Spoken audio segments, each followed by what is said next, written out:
It's the after show with the stars of Marvel's Luke Cage, Alfre Woodard, and Mike Colter. Season 2 starts on Netflix Friday. I love this book, Sacred Creatures. It is co-illustrated and co-written by Pablo Raimondi. Hi, Pablo. Hi, Andy.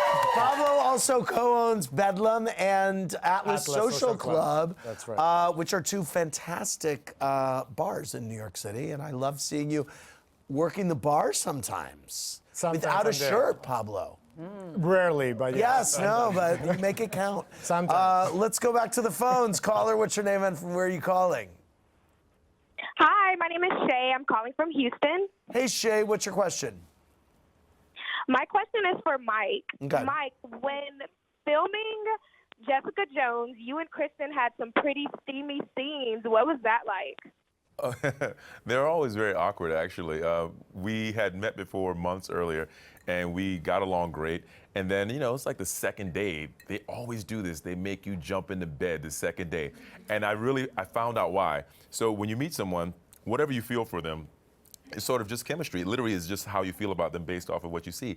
But if you get to know them, usually you learn more things about them, which may or may not be a good thing. So the quicker you jump into bed and kind of like get this part over with, it makes it better for everyone. You just explained the entire philosophy of being a gay man. I mean, we see each other. Listen, I speak the language. Yes, what do you want from me? I speak the language. It's good. Back to the phones.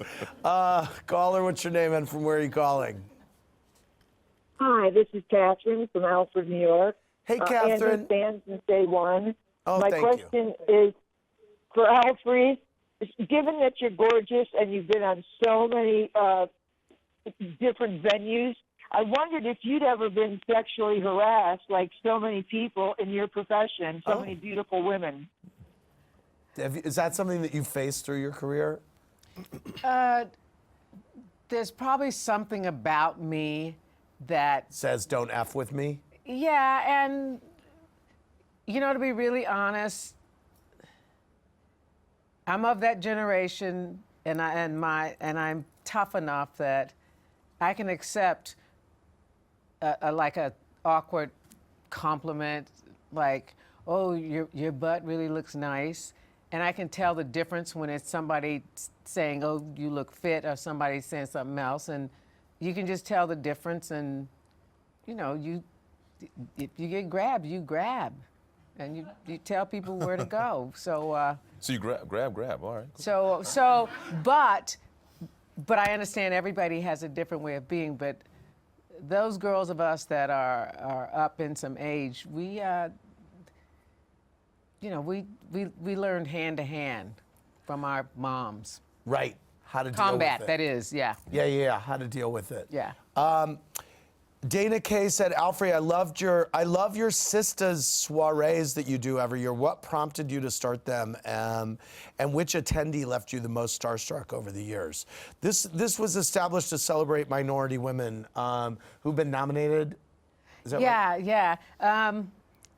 To make a complex things short, and you can go online to look for Oscar Sister Soiree, was that I got tired of every time I would hear my sister's names called, it was somebody saying, yeah, oh, if that B turns it down, you got a shot at it. Or, you know, you just hear negative things. But so we're not around each other. So you'd hear, if you heard another woman of color actor's name, it was always in a negative context, as if there was only one role and everybody from Journey Smollett to Cicely Tyson would be up for the same role. Right. And it's like, no, that's on them. Right. You know, if all of us are celebrated and all of us are bankable, if there's 100 roles that year, okay, we'll give all the Kates, the Queens of England and the Helens, but you know, we should be considered for the other 99 roles. So it puts it on them. We're not in competition. You are in denial, not allowing the people that you say are so fantastic so to be great. considered. Yeah. So I got the women together. So I get the women together because I feel like we have something in common with each other that nobody else in the world has. Yeah. And so we get together, and it is wonderful, wild, bawdy fun. Do you think that the has it changed in the last 5 years? You know, it helps with 800 channels. It helps with all the internet and on the More streaming people are services. making products, Yeah, and what it is disproving is what people all said before was that black content, and if you were in a film, if the three of us were in a film, and even if you were the lead of it, it would be black content because there would be 2 black people in it. Right. Or even if there were like 3 white guys and us 2. So it's that thing, they'd say, you know, it doesn't sell internationally, but now Netflix certainly has disproved that, and other people. And so now people are sort of saying, oh, okay, you know, the truth is the barriers that are put up have nothing to do with the people around the world ever. No. It is the people who somehow can profit and maintain control that want us to believe that we have nothing in common. But Luke Cage is streaming on the 22nd in 150 countries. Yes. And so there's little Chinese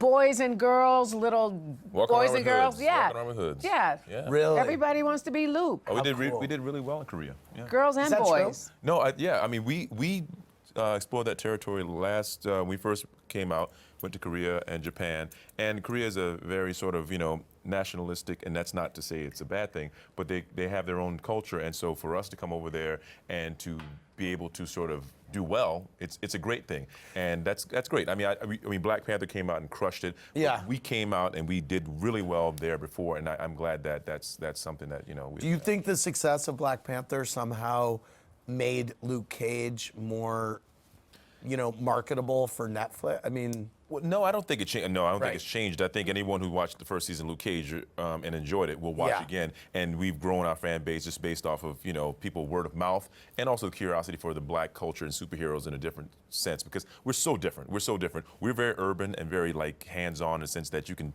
touch and feel our characters, and there's sort of like a prestigious element that's like, it's an imagination. It's a fantastical world that we love, but we have these 2 different worlds that you can enjoy both, you know? And you can go to Harlem. You can go to Harlem. Right, We right, want to go to exactly. Wakanda, but we can't. Yeah, right. We can go to Harlem, yeah. Right, exactly. right. And it's very cool that you shoot the whole thing in and around New York City and all yeah. over all the Oh, boroughs. yeah. I mean, how fun is that? Oh yeah, it's really Yeah. fun. Today was so humid, but I mean, we shot last summer, and I had a hoodie on last summer, and it was just this humid. I Wow. remember. It's so hard, but Yeah. but yeah, we love it. We love shooting on location. Well, I'm very excited for season 2. It's super fun to hang out with you guys. Thank you, Pablo. Everybody check out Luke Cage season 2 and Sacred Creatures. For more, click around BravoTV.com. Good night, everybody.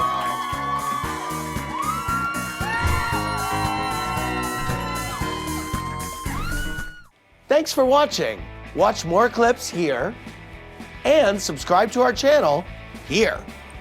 See ya.